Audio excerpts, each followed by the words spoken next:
generation. The individuals were inspired. But you have to be able to inspire yourself. You have to motivate yourself. You have to be a self-starter. We looked at the numbers before. We can do this. But first of all, we have to renew our mind. And once you understand that their greatness comes from us, then you'll start listening to each other. Their greatness, why do you think they went over to Africa? They went to get the builders, the best of the best. They didn't just bring anybody over here. The ones that they did get. But a lot of that's a history lesson from another day, but a lot of the Israelites were already here. That's why it was weird. It was highly populated. It was an industrious, thriving community.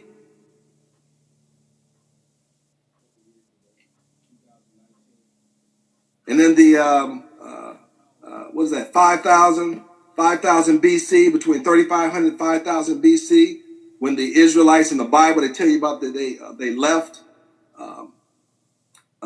Egypt. A lot of them were on ships. They had expeditions that they would send. They sent a lot of them on ships. Because you had Egypt. This was Egypt here. Egypt was the whole world. So you had Egypt here. We have a thriving community. So the story is not what his story. They made a story of. Everything's not true.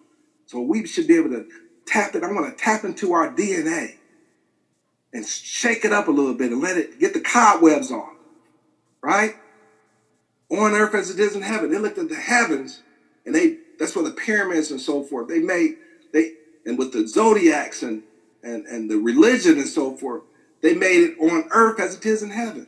So they copied the sky and they implemented it into earth. That's why the Lord's Prayer, our Father, who art in heaven, hallowed be thy name, thy kingdom come. On earth as it is in heaven. It's deep, man. Stuff is deeper than just what you think it is. And there's no way you can just read some text and just think that that's the meaning that they meant. Because a lot of it is fragmented, it's thrown together and stuff like that. There's deeper meanings of that. Safe and healthy learning environments. I tell them, I say, listen, talk to the young people. I say, listen, you have these kids doing these shootings in the school. They bring in guns to school. I say, have you guys ever thought that the way you treat each other is making these individuals want to come and shoot somebody? So you need to check yourself. You need to check how you treat one another. That's the big problem.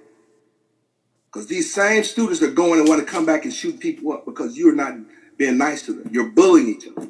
You're not taking that into consideration. So sometimes we have to look inwardly and we have to look at ourselves and see what changes need to be made. Invest $500 million to eliminate the school to prison pipeline and all attendant policies and procedures that undergird it. Listen, I understand that. We can dismantle that system. But first of all, we need to dismantle the nonsense within our lives. Our kids have to come to school proper respect. I remember when I first started doing the sub thing, I looked at our kids, man, they were the worst. I'm like, my God, I'm a grown man. I got kids. If you talk to me like that, I would choke you out right then and there. But you can't do that. You just got to look at them like, wait a minute. These are our children that's being disrespectful. Talking about minority teachers. And there's no accountability. They're allowing them to run around. And this is a pipeline to prison situation. So you're giving them a false sense of security that they have no discipline, no structure. And guess what's going to happen? When they drop out of middle school and they drop out of high school or even go to high school. That's why these people are getting shot down in other communities. I'm not justifying it. They're taking vigilante justice in their own hands. But the thing is, which has to be dealt with, because it's not crime. But you just can't, see, when you're in the hood, it's like, we talk a certain way in the hood. We're bilingual. We talk a certain way in the hood, but then when we leave the hood, we got to be able to communicate a certain way. They're scared of you anyway. So you can't leave the hood with hood and talk to these people and think they're not going to be terrified. Because when you walk through the door, they're going to call the police because they're already scared before you even say anything. But be cognizant. Be mindful of what you do. Because there's a journey that you have to take. You're on a journey. This is a journey. It's just not partying for that. Turn it up, crank it up. You know what I'm saying? Party. churches aren't doing their job. So the churches, like I meant, they're perfectly situated to control the situation. That's your parish. And we got all these churches in the community that are gangbanging. You got to come together. If you want our community to come together, churches got to come together. You got to take responsibility for your parish. You got young kids there growing up, need preschooling, need to learn how to read. We producing drug addicts and dropout and prison inmates. They filling up the prisons. Because then your community is gone, then your church is gone too. Think. If you church people, listen, pastors, let me tell you something. Invest in your people. Take this program as a grant funding, as a funding program. Bless the people. Bless the people. Empower the people so they can survive in a capitalist environment. Then the people will bless you, right? It's an evangelism tool. You can use this tool to evangelize your community, to be a blessing for them, to empower them. You got young men there, ain't doing nothing, just sleeping. We got 70% unemployment of our young people in our communities. Put them to work. One of the young people that I met on the street said, yo, man, is this all there is? I used to go to church.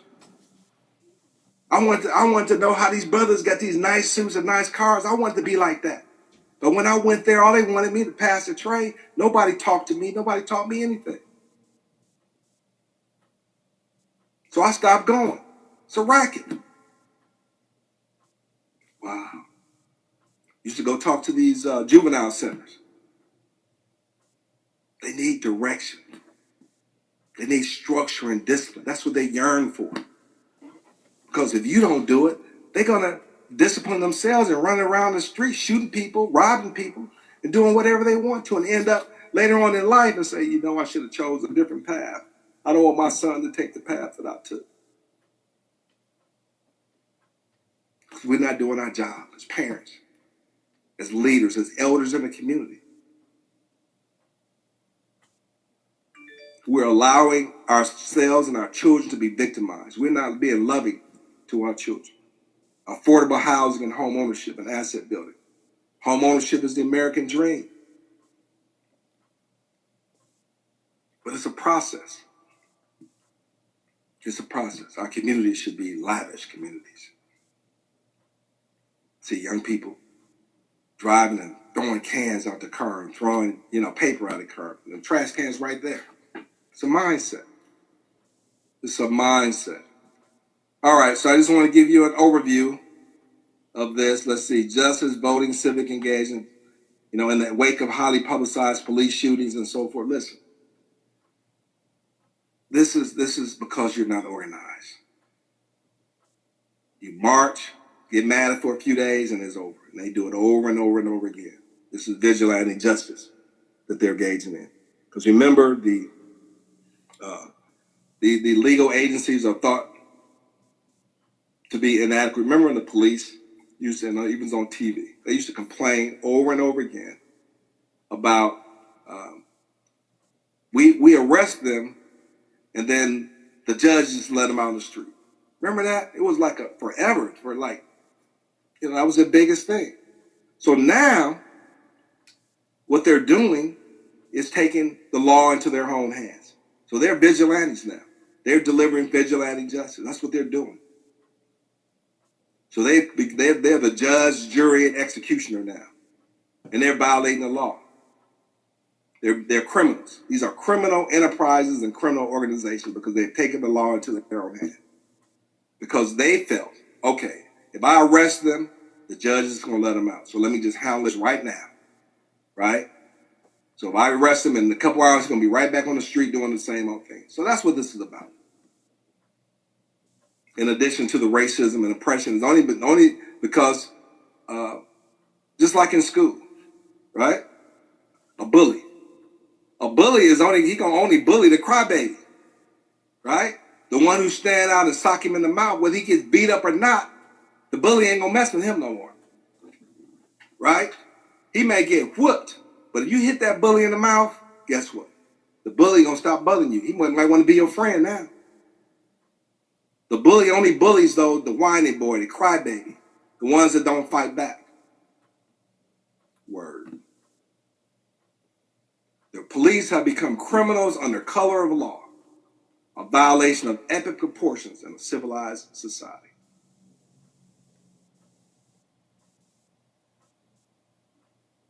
A bully mentality, uncivilized.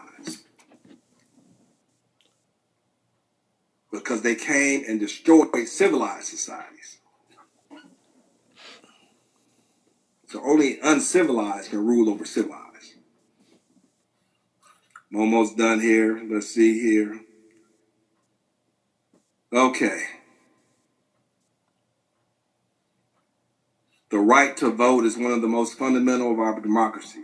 Our goal as a nation must be first and foremost to ensure that every eligible voter can exercise the right to vote and have that vote counted. We don't have a voter fraud problem. We have a voter suppression problem. The Supreme Court of 2013 decision of Shelby County versus Holder that gutted the heart of the Voting Rights Act. States have to continue to introduce and enact laws that are discriminatory and suppress voter turnout, such as requiring an ID of proof of citizenship to vote, limiting early voting, changing, or closing. See, we still in the begging mode. We're still begging. Polling place without adequate notification to voters, causing long lines and taking hours to vote, and gerrymandering congressional districts. This is our Democratic Party. What are we getting for the vote? No representation. Taxation without representation. This is ridiculous. Why do you need a Voting Rights Act? That's weak. That's begging. Then you have criminal justice reform. We already know. Let's dry up the system, then abolish the system. But each household, each parent, each individual has to engage in the renewing of your mind. This is a healing system. This is a system of understanding so we can overstand, right? That person said, I overstand. That means you're putting the cart before the horse because you're not providing a solution. Overstanding is providing a solution to the problems that we face. And a class here or there, class here, that's not going to do no good. How many educated folk we got? Just taking classes. We're not connecting the dots. But we can utilize all these smart resources. But first of all, like I said before, when I joined the military, they strip you down to nothing and build you up. But some people are broke down and they never get back up. Teach you how to be a man. I'm your mama and your daddy. I'm going to teach you how to be a man. And I leave the military, go to UCLA. Forget everything you've learned. We're going to teach you the UCLA way. We're going to teach you UCLA English, UCLA math, UCLA history. I said, wow. We need to strip ourselves down right now. We need to get rid of all this junk and all these lies. We need to tap into our inner spirit, our inner DNA. The kingdom of heaven is within. Stop being invested in these stories and fables that we've been taught that go against our own self-interest. At the bottom of the socioeconomic ladder for hundreds of years. Even though we have to look at the greatness in our histories and so how they come in. Even start a community, they come and poison the water. And how many stories that we have never heard of and been told about. But we know from sports, that's why they changed the narrative. Although there's no superior people, we're all the same. So now they got it because it becomes self-evident after a while. But if we want to save our condition, we have to save ourselves. We have to think differently, right? We have to think differently. And when it comes to our judicial nominations, I looked at besides us voting and then checking the ballots and checking to see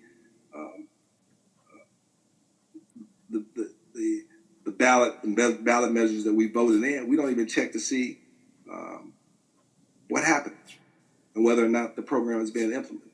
Just like education, when we voted in the lottery in California, I remember them advertising saying that this is going to be a cure